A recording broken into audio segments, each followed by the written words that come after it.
Bagaimana nak jaga lidah daripada mengumpat dan menyakiti hati orang lain? Lidah ni Tuhan beri suruh bercakap.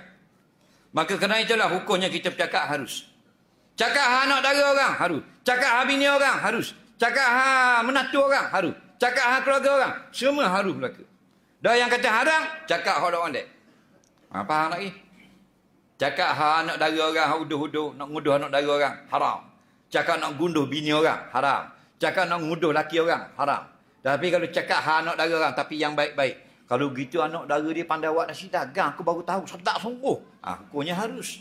Faham? Kerana tidak ada yang buruk-buruk di situ. Faham? Lepas tu Nabi kata, man kana yu'minu billah wal yaumil akhir falyakul khaira. Barang siapa yakin percaya sungguh dengan Allah, percaya dengan balasan hari akhirat, buat baik bala baik, jahat bala jahat, maka cakap yang baik-baik. Falyakul khaira. Tu tua dia duduk situ. Jadi kita tak mengumpat. Ingat hadis ni, falyakul khaira. Au liyasmun. Kalau tak ada benda yang baik nak cakap, diam saja. Tak? Dan kalau bini kita cakap tak boleh, larang. Jangan cakap gitu tak baik.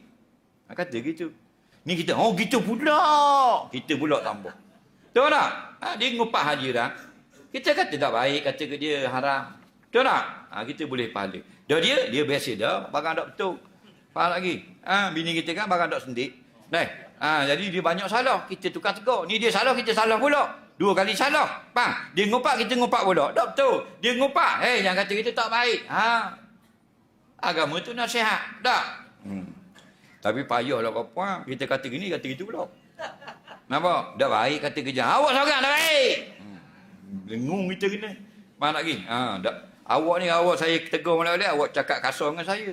Awak tak dengar ke orang ngajar kata lawang suami ni masuk neraka? Tak? Musyakar masuk syurga. Mampu kerah kita. Faham lagi? Dia lipat kau tu mau. Tahu tak? Lepas tu kena banyak siapa?